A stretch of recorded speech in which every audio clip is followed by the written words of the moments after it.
เช้าตั้งใจนี่แหละป้านี่แหละแท็กเบิ้ง5 เมตรนี่5 เมตรเอาอยู่นี่เนาะมาพี่นั่นน่ะนับไปพุ่นเนาะมาพี่จันมันกับบ่ได้กว้างบ่ได้ฟังนั่นน่ะแบบว่ามันกับบ่ได้ไกลปานใดแม่นสิหันหน้าออกทางพุ่นแล้วหันหน้าออกทางว่า7คูณ6บ่ล่ะเอา5ซะ5คูณ7 7คูณ5 5คูณ7นั่นคือล่ะเป๊ะอยู่ในหันพอดีเด้อ5 เมตรบ่นี่5 เมตรนะแม่นหลังนี้เก้าต้น6คูณ7ซะบ่ดีงามตัวเนื้อที่ชงกับแบบนี้แหละได้อยู่รอบนาทีได้อยู่เนื้อที่ได้ถือว่าบ่ยื่นไปทั้งหลังน่ะแห้งนะเพราะว่ามันยันมันเจือนอย่างนั้นเด้ห่างจากตัวฟังเกือบ2 เมตรเนาะแม่นคิว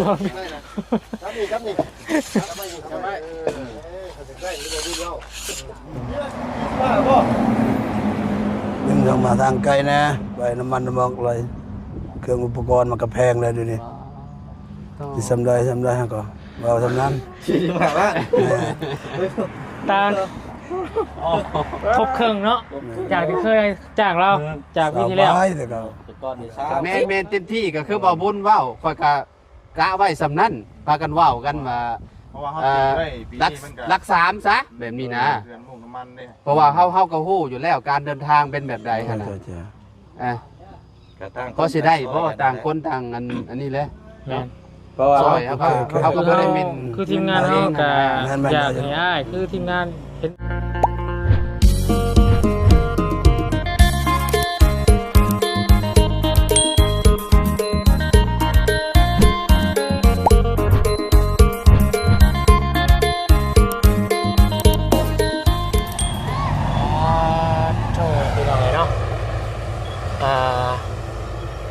ทั้งฝีมือสร้างเวียดนามเนาะไอ้น้องเราเวียดเฮาพี่น้องเอ้ยแต่งเสากลางเรียบร้อยแล้วเนาะทั้งเพื่อนน้องแต่งจริงงดงามขึ้นสีมากนี่แหงคักพี่น้องเอ้ยเนาะเอาล่าสุดนี่เนาะทางบาบุญแล้วก็ทางอาจารย์ลาวแล้วก็ทีมงานเนาะพากันนัดสร้างที่คุ้นเคยกับทีมงานเนาะนั่นก็คือสร้างแหล่นี่โมเมนต์สร้างแหล่ทีมงานใส่จวดเนาะหรือว่าทางบุญเคยวาดจ้างมาเป็นทีมงานสร้างแหล่ที่ทางอาจารย์ลาวเคยได้ร่วมงานกันเพื่อนน้องน้ำเพื่อนเซแล้วก็เพื่อนประตู7 ปีพี่น้องเลยเนาะมารอบนี้ก็สิมาถามหรือว่าราคาน้องในขนาดเพื่อนของน้องใจดีเนาะว่าทางสร้างแหล่สีประเมินมาในราคาเท่าไหร่พี่น้องเลยเนาะเดี๋ยวมาเบิ่งกันพี่น้องกันเนาะก่อนอื่นพี่น้องเด้อทางบุญสารวัตรขอกราบทักทายสบายดีพ่อแม่พี่น้อง FC บัสปูทุกคนสบายดีผู้ใหญ่ใจดีบัสปูทุกคนเด้อเนาะที่ขอรับขอส้มเนาะขอบุญคุณขอบใจหลายมาเบิ่งมารับชมกันเนาะว่าราคาณแต่ก่อนกับปัจจุบันนี่เนาะในขณะเทือนซ้ำนี่ทรงนี่สิได้ราคาเท่าไหร่กับสร้างแหล่พี่น้องเนาะเดี๋ยวไปชมนำกันในวันนี้เนาะกับน้องใจดีพี่น้องเลยกำลังว่าอันนั้นเนาะ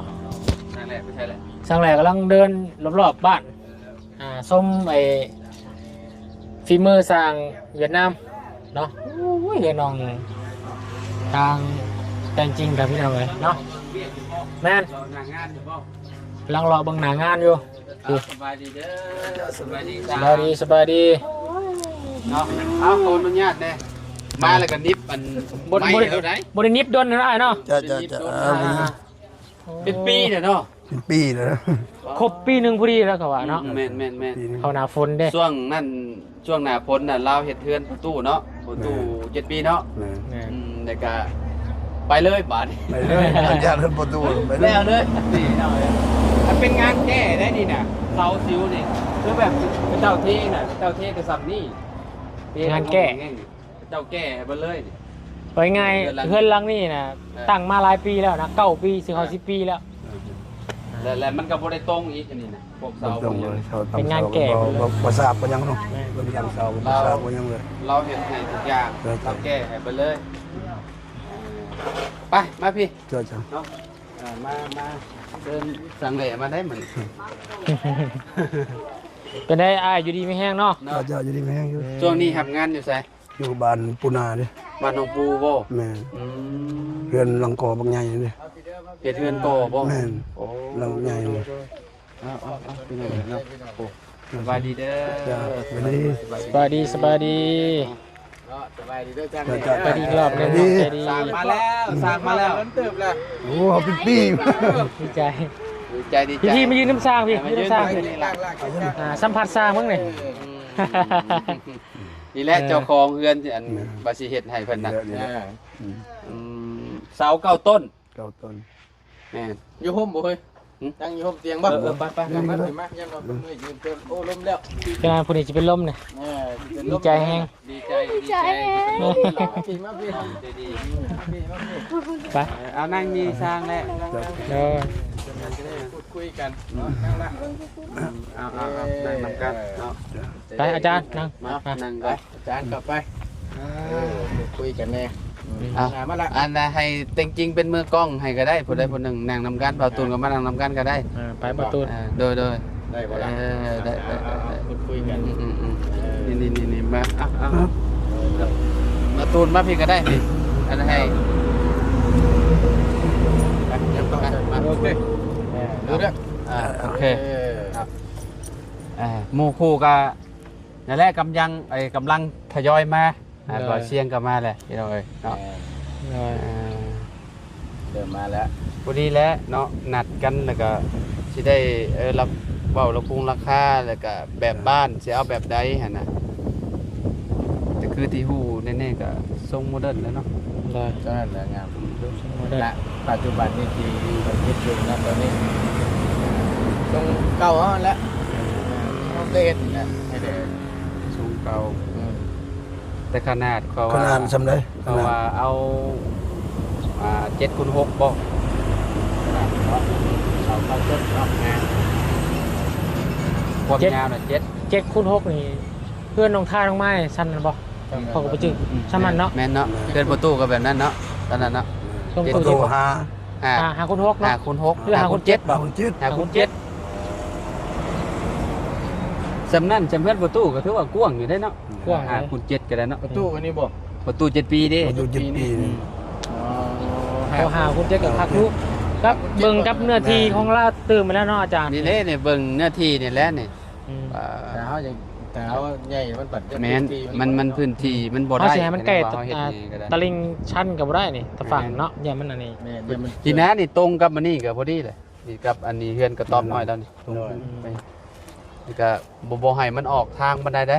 เพราะว่า ยับเข้าในเนาะ แม่นอันในอนาคตเผื่อว่าเขาเจ้าอยากขยายทางเนี่ยเฮาสิลำบาก เพราะว่าสายพงสายไฟ ใช้ไฟอีกเนาะ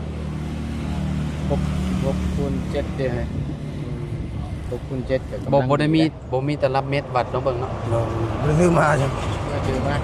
นี่บ่เสียงเด้ น้ำเบาเสียงน้ำเบาเสียง ช่างได้นี่บ่มีบ่เนาะ มีแล้ว เม็ด แต่ละเม็ดมี ยังสร้างเวียดเด้ มันสั่งเวียดเนาะ ยืม จะหน่อยยืมเพิ่นเนาะ จะดีไปยืมก็ได้จะดีไปยืมก็ได้ไปละ ให้พอไอ้น้อยมานะ เมียนไง อันคนใหญ่น้อยยืมนี่กว่าตลับเม็ดน่ะเม็ด เม็ดวัด แทกนี่ซื่อนะแทกดินเนาะของช่างจะยืมก่อนยืมซื่อเอามาละ เนาะเพราะว่าจากวัดเบิ่งว่ามันสิตกฮอดไซส์สมมุติว่า7เมตรหั่นน่ะพี่น้องเนาะแล้วก็ความกว้างเนาะกว้างกับบ่อยากให้ไปพุ่นบ่ได้เพราะว่ามันเป็น เดี๋ยวมันเจือนยันนั้นว่าเจือน ญาติไหม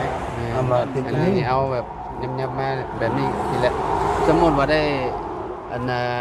สร้างแหล่ได้มาเฮ็ดอันนี้ก็สิได้เที่ยวเอาได้เนาะหรือว่าบ่อยากเที่ยวก็ มีทางเดียวคำว่าอยากเที่ยวนี่นอนนี่รถ นี่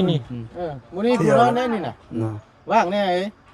ว่าแม่น้องใจดีพุ่นมันไปพักอยู่พุ่นเพื่อนน้องดอก นี่ เต้ฮะ มีเลยขึ้นมาเลย โอเคไอ้ขอบใจหลาย มาลองเลยจับจาน2ทางมานำกันเลยมื้อนี้ ๆใครรู้แต่ เนาะ เนาะ มานำกันเลยหมดเนี่ย เอาทาง ขอบใจหลาย ทางนี้เอากันได้ทางนี้ ทางนี้เด้ เอา สนับเม็ดนี่มีถึง ความยาว 5 เมตร5 เมตรแม่น อันนี้7ซะ เป็นเจ็ดเนาะ เอา7 เอา สียับๆไปลงต้นเสาต้นนั่น ให้เพิ่นชาร์จได้เลย ต้นเช้าตั้งใจ นี่แหละฟ้านี่แหละ อ่าแท็กเบิ่ง5 เมตรนั่นนี่5 เมตร เอา ตั้งเนี่ยอยู่นี่เนาะ มาพี่ เรื่องนั้นเนี่ยนับแต่พูดเนาะ มาพี่จัน แม่นมันก็บ่ได้กว้างบ่ได้ฝั่งนั่นน่ะแบบว่ามันก็บ่ได้ไกลปานใด เมนสิหันหน้าออกข้างพุ่นแล้ว หันหน้าออกทาง อืม ว่า7คูณ6บ่ล่ะ เอา เอาหา เอาหาซะ หาคุณเจ็ด หาซะ เจ็ดคุณหาคุณเจ็ด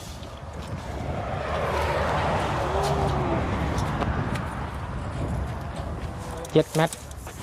เอ้ย หม่องนี้ สบายดีพี่น้ ได้ อง อยู่ได้อยู่ได้อยู่ คันนี้แหละ มันก็บ่ได้อันนี้ปานใด หมวยไก่เสาไฟฟ้าบ่ได้เนาะก็บ่ดีแล้วทำเนาะ ไปบาดนี้หา เอาหาบัดนี้ 5บัดนี้ ความกว้าง กว้าง กว้างหา นั่นคือล่ะ เป๊ะอยู่ในหันพอดีเด้อ 5 เมตรบ่นี่ 5 เมตรนะ สมมุติว่า6เด้6เอา6เป็นหยัง พวกลองเบิ่ง ๆเอาหกเบิ่ง มาพี่มาดอกบัว โอ้คุณเจ็ดเนาะ พี่6 พอดีงาม ได้อยู่นี่พอดี 6 เลย กันกันเลย นั่นแหละ ได้บ่ล่ะคันบ่ได้เอาเม็ดเอาก็ได้ ได้แล้วนี่ ได้อยู่ ได้อยู่ 6 เมตรนี่ อยู่บางมื้อนั้นบ่บางน้อย บางคนใหญ่น้อยเยอะ แม่นแหละบางนั่นแหละ อืม 6 เมตรมาพี่ เม็ด บน7 เมตร ได้อยู่พวกอยู่ พวกอะไรพวกแมท หรือว่าม องบัดนี้เฮาต้องซ้อมเนาะ ทานกันอันเท่าไหร่ซะ สิเอาแบบใด 6คูณ 7 7บ่ 6 คูณ 7 เป็นอาจจะแบบระเบียงมันนี่เฮ็ดแบบ3 เมตรหรือว่า2 เมตรปลายบ่ นี่เห็นแบบเพื่อนอาเจืองเนี่ยแบบ เบิ่งเบะนะ นี่สิให้เบิ่ง เพื่อนเจียงนี่ห้องนึงเนาะ นี่เพื่อนอาเจืองนี่ห้องนึง จะดีทั้งสองห้อง ที่ เนาะ เอาบันไดขึ้นทางแบบนี้ แบบว่าเวลาฝนตกมามันจะบ่ยากค่ะนะ อืม คือแบบเอาขึ้นทางขึ้นแบบนี้เลย ใหญ่ๆนี่ ไปเบิ่งแบบเบิ่งให้เราบ่แบบไปเบิ่งเจ้าของเรื่อง ห้องนั้นห้องนั้น ไปเบิ่ง ได้แบบเพื่อนเกิน อันนี้ห้องนึงเพราะว่าเพื่อนเราเท่าไรก็บ่เชียร์ความยาวเท่าไรก็เพื่อนอาเจือง ผมยาว ประมาณหาบ่ ฮะตัว5คูณ6เงินบ่ได้ หรือว่าห้องละ3เนาะแม่นแหละ6เนาะ 3 ถึงแล้ว6คูณ5 6คูณ5 แม่นว่า6คูณ5 อันนี้มันใหญ่กว่าตัวนี้ แม่น แต่ว่าเพื่อนอันนี้มัน 6 คูณ 7อีก เก่าเลยเนาะ แม่นหลังนี้เก้าต้น 6คูณ7ซะดูดีงาม อืม ตัวเนื้อที่ ชงกับแบบนี้แหละ ได้อยู่ ได้ เนื้อที่อะได้ ถือว่าบัวยื่นไปทั้งหลังเลยแห้งนะเพราะว่ามัน อืม ยันมันเจือนอย่างนั้นเด้อ ห่างจากตัวฟังเกือบ2 เมตรเนาะ แม่นห่างจากหลังไปหันก็เกือบ2 เมตรแหละได้อยู่ทั้งนี้กับบริติด บ่ได้ทิดดอกบ่ได้ทิดดอก ได้อยู่เพื่อนแต่จริงเฮงบ่ได้เว้าผมออกไปข้างหน้าผม ห่างอยู่พี่น้องไง อืม อันนั้นเสาบากได้บ่านี่เนาะ สาวบากบ่ แม่นแล้วว่ะ เสาบาก เออ เสาจับน็อตคือประตู7 ปี เสาจำหน่อย คืออันประตูนั่นแหละ แม่นอันเดียวกันแบบนั้นเลย เดียวกันแบบเดียวกัน ตัวเดียวกัน แต่ว่าก็ยังบ่เห็นอยู่ ฮะ ยังบ่เห็นยังบ่มา ตีนน่ะ ยังบ่ได้ ตีนเสาน่ะเอ้ามื้อนั่นคือว่าสั่งได้2อาทิตย์แล้วบ่ บ่ว่าได้ช่องแล้ว3 กลัวแล้วติเอาคือยังบ่มา จักแล้วบ่กันบ่ต้องตามอยู่ ต้องตามได้ ต้อง ตามได้ ทุกตะคอยตามบ่เสียงคอยตามนั่นมื้อนั้นคอยตามคอยบ่ได้ลองตามเชื่อแล้วแล้ววันนี้อัดคลิปก็ไปอยู่มื้อนั้นน่ะก็ได้ถามเพิ่นว่ามันมีอยู่3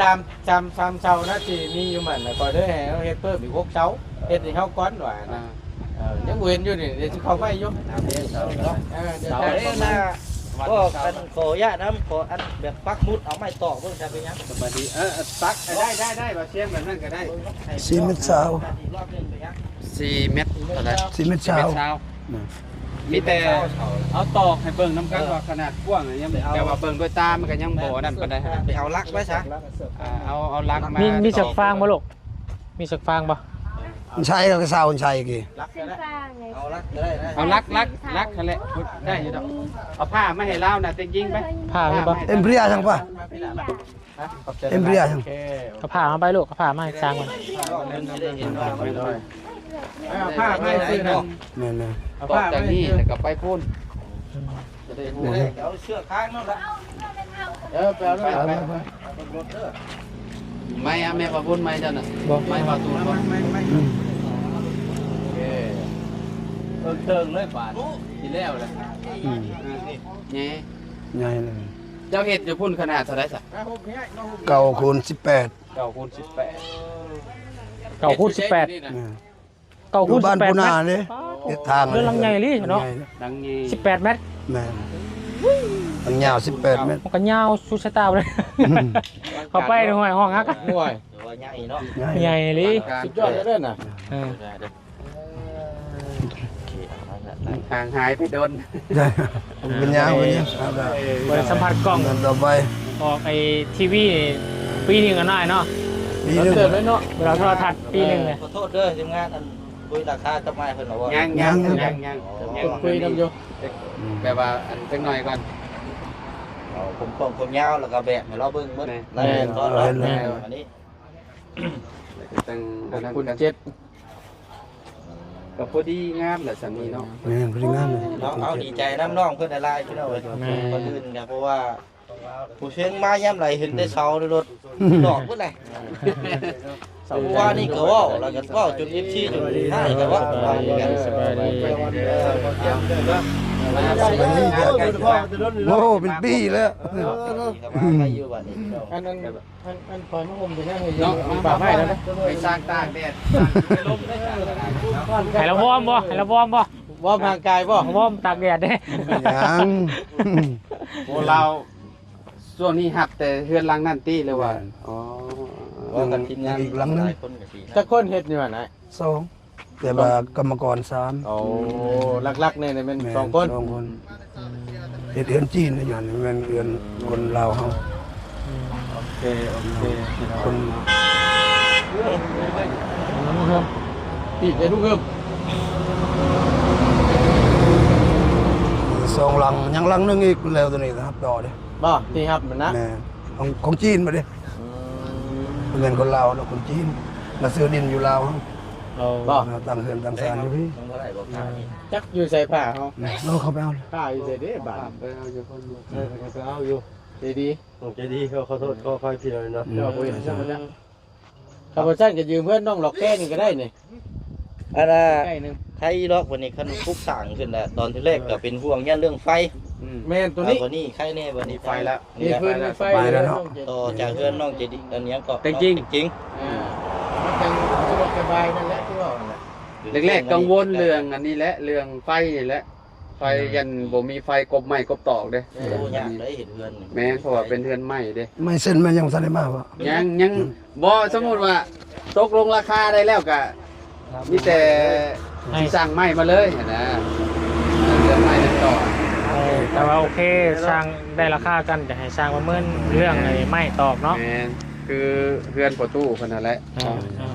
ขนาดแบบนั้นเนาะ บ่ยากดอก สเปคแบบเดียว สเปคแบบเดียวแต่ว่าสร้างเพิ่นคือสิคำนวณให้ครบอยู่ดอก หน่อย ผ้าได้หรือบ่ผ้า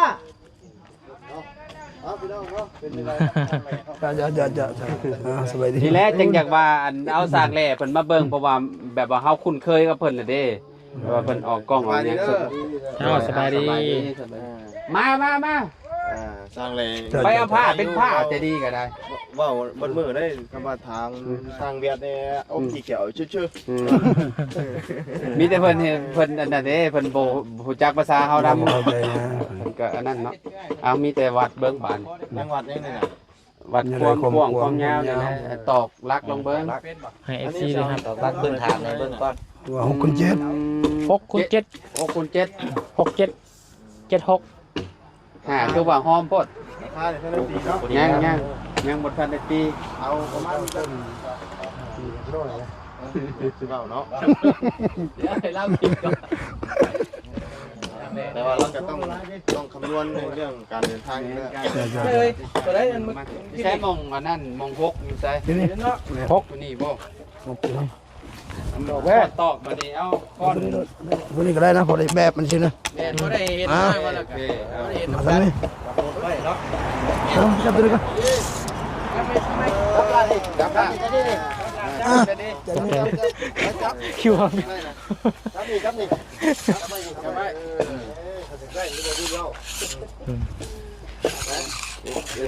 สมบูรณ์สร้างได้ดีเอ้า 5 เมตรตัวนี้5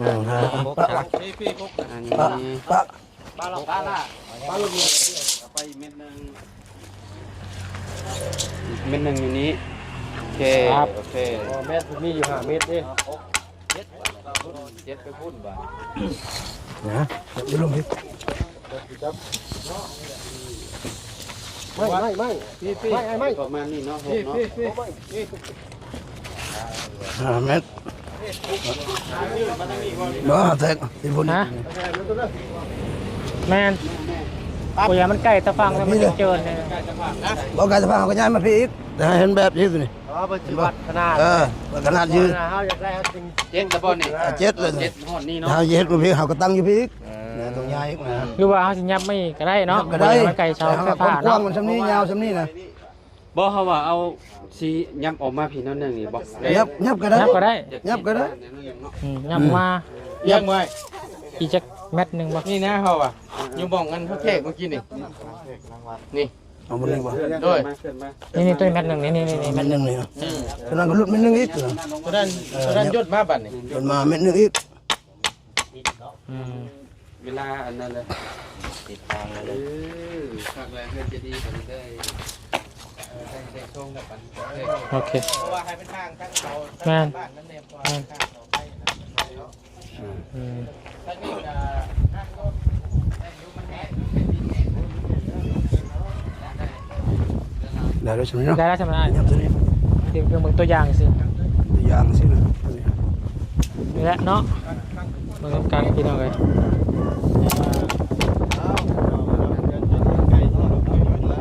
แล้วบาทนี้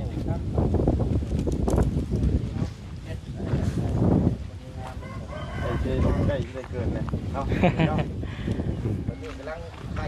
ลังไข่ มาแบบนี้มีแต่ไม้เต็มคอนี่แหละ โอเคบัดนี้เนาะ ได้อยู่ทางแรกบัดนี้เนาะ จักแล้ว ไปจ้ะไปนั่งล้มกันบัดนี้เนาะ อ่ะ แต่ที่มองนี่เนาะมาจากกันเนาะ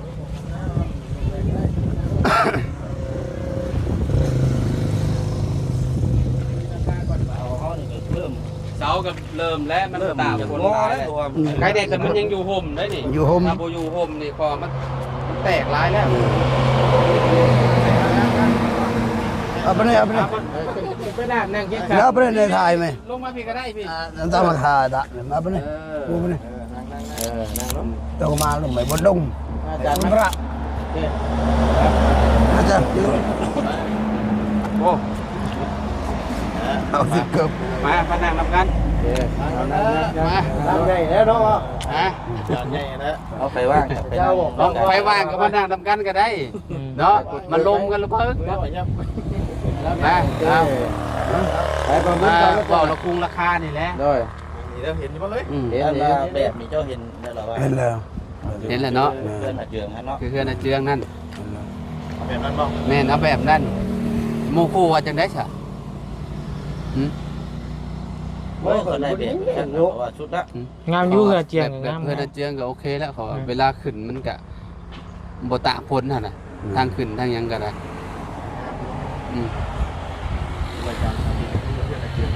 โอ้โหแบบนี้ก็ถือว่า บ่เฮามีเสามาแล้วเด้เสาดินมีเสามา สิเปลี่ยนเสาใหม่เขาได้เด้เนาะ เขาที่สานต่อเดี๋ยวเขา ราคาบัดนี้เนาะก็ราคาแล้วแหละเนาะ ราคาเนี่ย6 ก็ 7 นั่งนี่แหละ แม่น ไอ้ช่างราคาไม่ถึง ให้เรานิบแหละ เอานี่ช่วงนี้กระเด็นออกมาเห็ดพี่ว่ามีแต่ไม้เลยเถอะสาร โอ้เดี๋ยว โอ้โหเอาเพิ่งก็ได้โอ้โห จังไงเลยโอ้โห ได้อยู่บริเวณนี้โอ้รถเขาบ่ได้ ไม่บ่เปิด เชื่อนี่ มันก็เข้าอยู่บ่ เบิ้งจะจับไปข่อยกับ โอ้ทำใจเลย ใช่คนกลัวอยู่ รู้ก่อนต้องทำใจเลย โอ้โห เอ้า ผมก็เสียบก็ได้ได้เอาเพิ่งให้สร้างแหล่ว่าดังๆก็ได้ โอเคจ้างไปเริ่มเลยบัดนี้ ขออนุญาตสร้างแหล่แล้วเอาดังอยู่ดอกเอาเอามา เรื่องราคา6 คน 7เนาะ6 คน 7นี่เสียเอานำ45ไป 40 บาท ดึงเข้ามาทางไกลนะไปน้ำมันน้ำมันเลย เครื่องอุปกรณ์มันก็แพงเลยเดี๋ยวนี้ที่สำได้ฮะก็เบาสำนั้น 45 ล้าน ตาทบเครื่องเนาะจากที่เคยจ้างเราจากปีที่แล้ว สาวไปแต่ก็ แต่ก่อนนี่เช้าก ระทบเครื่องเนาะ สาวหา เคยใช้บริการเช่าหาล้าน นะ เลยเครื่องนี้ ว่าเด้อบ่ได้พ่อกันปีเดียวนึงก็บ่เคยสิมาโอ้ ก็มาขึ้นนี่โอ้ มันสิเข้ามัน 50ล้านล่ะ 50ล้านนี่เนาะ แม่นเขาก็ว่า บ่เฮาเกิด ว่าเบิ่งสำได้ คิดว่าอยากได้ทำสมมุติว่าคือปีก่อนเฮาจ้างเท่าใดจ้างให้เรา25เนาะ เสาหาเนาะ ก็ว่า เฮ็ด อยาก เพื่อนน้องน้ำมาเสาหาเนาะ สาวหา ก็ได้ว่าอยากก็ว่าเป็นไปได้ว่าอยาก เป็นไปได้ครับ 6 7นี่นะ อืม ยันวันลื่นกันจำได้จำหนึงนี่ปีเดียวนึงเนาะ แม่นแหละ บ่เต็มที่ก็ประมาณ แม่นแม่นเต็มที่ก็คือบ่บุญเว้าค่อยก็กะไว้สำนั้นพากันเว้ากันว่า 30เพราะว่าเฮาติดได้ปี รัก นี้มันก็ รักสามซะแบบนี้นะ เดือนมุงน้ำมันเด้ เพราะว่าเฮาก็ฮู้อยู่แล้วการเดินทางเป็นแบบใดหั่นน่ะ จ้ะ อ่ะ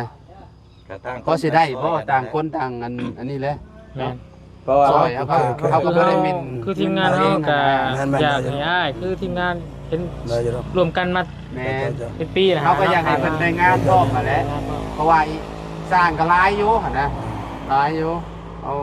หากเขาคิดเห็นเจ้าก่อน เอาเรื่องเคยกันเลยเนาะ 30ก็30ก็ว่าง่ายอยู่นะเนื้อตัวเอง ตามซอยอยากให้จะให้มีการมีงาน แม่น แล้วก็ให้เราตัดสินใจนำว่าราคา30นี่เจ้า สู้พอสู้ได้บ่จะเฮ็ด ได้ ได้ ได้สำ ได้เนาะ โอเค ได้ก็ว่าบ่ได้เนาะ บ่บ่ได้ก็บ่ได้ได้อ้ายเอ้ย บ่ได้ได้แบบเฮาก็เคยเลยผ่านมาเห็นบ่2-3ลังเลย โดย บ่เป็นหยังซ้ำนี่ นั่นแหละเขาจะว่าคิดเห็นนั่นน่ะไม่ได้ว่า ลังนั้นให้หมู่เขาอีกเบ็ดก่อนเม็ดอยู่พี่ สมมุติสมมุติว่าเฮาให้เจ้ามาเฮ็ดแล้วนี่คือแบบเจ้ามาเฮ็ดพี่ได้แม่นบ่ ได้ แต่สร้างแหล่แล้วมาเนาะ เนาะเพราะว่าเฮาคุ้นเคยกับเราได้เวลาถ่ายคลิปถ่ายหยังมันก็ โดย สะดวกของซุมเฮาหั่นนะ โอ้ยยังเห็นสร้างแหล่แล้วมีแต่อยากคิวM100มาโลดก็มันเนี่ยนะ กินเอ็มร้อยมื้อนึงหลายแล้วเนาะ พี่เตรียมร้อยแล้วเนาะ อืม ขักอยู่ เอาเนาะ30 ล้าน ใช่ 30กะประมาณ50,000เนาะ50,000 บาทเนาะลาวเนาะ แม่นเพิ่มมาก็จากปีก่อนๆก็ประมาณ5ล้านเนาะเฮือนน้องน้ำนี่ก็ยาวอยู่ได้เฮือนเราเนาะใหญ่อยู่ บางเฮือนแบบว่า ก็ถือว่าปีที่แล้วน่ะเนาะ ปีที่ เศรษฐกิจ เขาบ่เฮ็ดทำได้เงินเขาบ่เอาเด้อ บ่ทันได้ เศรษฐกิจ มันจะทำงาน นะ นะ เนาะ มันยังบ่แพง ผ่านน้ำ แพงปานใด มื้อนั้นน้ำมันเท่าใดลิตรนึงเกือบ 34 34 35แรกๆ นับ นี่ ปัจจุบัน 50เนาะ แม่นแรกๆ50 นี่แหละ มันลดลงมาได้ก็ใครนี่เนาะ โดย คนเรื่อยๆเราก็บ่เฮ็ดซ้ำ บ่แพงบ่สูง ถ้าไรเป็นเงินถ้าเป็นไรเงินบาทได้พี่น้องเด้อก็ตกอยู่ 44,000 ประมาณนั้น 680 ภาษาบ้านเฮาก็ ไล่เรื่อยๆ เฮ็ดแล้วบ่เลยล้างตีนขึ้นอยู่ เราตีกันอยู่ 44,000 ภาษีถ้ายังครบด้วยเสร็จจบ อืม มาเลย แม่น ภาษีนำ ตาสีน้ำแล้วเพราะว่าลูกต่อลูกติ่งก็ต้องท่าแล้วมันทางขึ้นทางหยังก็เอาจบอยู่หั่นแหล้ว จบเรียบร้อย บ่ยากดอกมีแต่ให้เราคำนวณมาแล้วก็เฮาก็ คอยสร้าง อันแม่นคอยสร้าง ไม่ต่อครบน้ำสเปคไม่ เนาะสเปคใหม่ว่า ในทาง อัน ให้เราเฮ็ดการบ้านอีกเทื่อนึง จักโตหั่นน่ะ โดย ปอกแปดปอกเป็นปูหั่นแหล้วเนาะ แม่นดัดบันเราจะโทรหาเด้อ โอเค เรากินอะไรเลยจะโทรหา ด้วย อะไรใหม่ก่อน หมู่เฮ็ดดีแล้วว่า30 เคยูสำหรับ พอดีสำหรับ ก็คือเสมอ ค่าน้ำมูกน้ำมันเรา เดี๋ยวเที่ยวไปมาเดินทาง บ่ได้มานอนหรอวะ บ่ได้นอนแล้ว กินนอนมีคือเขา กับข้าวกับน้ำเฉย กับข้าวกับน้ำก็ถ้าเฮามีก็คือที่ฮู้แหล้วเนาะแม่นแล้วว่ะ แม่น ก็ว่าง่ายๆนี่ว่าให้ขาดรถจ้ะ แม่น เข้าอยู่ลำเจ้า อืม แต่ว่าเฮามาซุ่มเฮามาแต่ละมื้อนั่นก็คือฮู้นั่นแหละ คือผ่านมาได้แล้วเนาะทำได้ก็ก็บ่ได้ ติดไว้ ได้ก็บ่ติหยัง บัดมีบัตรบอแล้วเนาะบางเทื่อก็ห่อเจียวมาให้กิน บางเทื่อมีแต่คือมะเขือมาให้กินนะ ตามมาคู่กินกัน เพราะว่าญาติเราคล้องนะ แม่น บอกไงฮู้แต่ก็บ่ขาดดอกพี่น้องไงติดไม้ติดมือแต่ละผู้แต่ละคนมา แต่ถ้าไปวางน้ำเมเจดีกับเจดีก็โย่เห็นครั้งแล้วเราอยากลูกซ้ำสาว ไข่ดอกย่ามนี่น้ำใหม่ลายอยู่ เลย เนาะ แม่นเป็นหยัง กินแต่น้ำไม้แล้วดิ อืม ให้จีดีไปให้น้องไม้มาให้แกงให้กินเนาะ เออ โอ้คือแบบนี้ ก็ เนาะเอาในไว้นี่เนาะแล้วก็ให้เรามาคำนวณใหม่ก่อน แม่ แล้วก็สิมาปรึกษาทีมงานแล้วก็ แม่น อันเว้าแล้วอันเรื่องเงินอันสมทบได้เท่าไหร่แหละเป็นจะดีดิทั้งหมดทั้งมวลนำจุมเจ้า ทั้งมวลไล่ตามไล่ก็มาเพิ่งนี่18 ทั้งหม เนาะ ดทั้งหมดยาวทั้งหมดตูน18 ล้าน6 แสน บ่เป็นหยังกะจุมเจ้า 30 เอาไว้ซื้ออย่างอื่นก็ได้ข่อยจะเป็นคนสั่งไม้เบิดก็ได้ผู้เดียวข่อย เอาแล้ว บาทมันบ่พอบ่หยังจุมเจ้าก็อันจะว่านะ โลกคนไทย บริหารเอาแต่ว่าช่างไม้ต่อมาแหละคือว่าอยู่อย่างพระเจ้าบานประตูบ่เนาะ แม่ เอาวงกบบ่อย่างนั้นนะแต่ ทางอาจารย์เอาของมัดมาก่อนเนาะ แม่ ของนังๆมาก่อนก็ได้ เพราะว่างบแล้วพอกันเจ้า ลูกค้าย่อย จัดการตัวนี้เราก็ได้อาจารย์เด้อ โดย ข่อยสิจัดการไม้เรื่องไม้นั่นต่อดอก เจ้า เจ้า คันนี้มัน กิน เหลือหยังก็เอาไว้เอาสมทบ ยัง กันนี่ ยังลายอยู่ครับ มีหลายเด้บ่ได้บ่แม่นว่าสิมีอันนั้นอย่างเดียวพวกไม้พาสละเด้ ต่างๆนานาหลายอยู่ มีหลายอย่างลังค่าเด้ อืม นังกะสีอีกเว้ย แม่น หลายอยู่พี่น้องเอ้ยเนาะ อาจารย์เด้อ คนละ เนาะ ขอบคุณดิ ได้จบมาบางคนแล้ว เนาะ เติมหนึงได้เฮานี่โอ้ โอ้โห เอาขอบใจหลายๆเด้อสร้างเด้อ จะเอาใจเราทุกงานเด้อ อยู่ดีมีเองอยู่ดีมีเอง เรื่องไม้ทั้งตอกเนี่ยตั้งการจัดการไป โดย ไม่เพิ่น เอาไม้เฮา นี่คนมาซื้อลูก ดีใจ ไม้เจ้าบ่ โดย ไม่เพิ่น ดีใจเออ ป้าบอกเลยได้บ้านคือ เอา มาแล้ว กะประมาณนี้เด้อพี่น้องเด้อเนาะให้พี่น้องนะครับไปชมในหูทำกันเนาะก็คือว่าในราคา30 ล้านพี่น้องตกอยู่ 44,000 บาทเนาะถ้าเป็นเงินไทยก็ถือว่าตกลงเนาะกับสร้างแหล่ที่ว่าเจ้าสร้างแหล่ก็คือทีมงานเฮาได้เคยร่วมงานกันแล้วก็ได้หูนิสัยใจคอกันแล้วนะพี่น้องเนาะอีกอย่างเราก็เฮ็ดงามเฮ็ดดีหั่นล่ะพี่น้องเนาะมาที่หนึ่งก็ได้ให้พี่น้องท่านได้ชมกันฮู้ได้ทราบกันพี่น้องเนาะเอาสำหรับคลิปนี้ทางเอากับทีมงานมาสู่ทุกคนจะได้ลำลาเพียงสนิทก่อนพบกันคลิปหน้ากันแล้วกันเนาะดีใจกำลังใจดีได้พี่น้องเด้อดีๆไม่แห้งเด้อสุดทุกคนเนาะสบายดี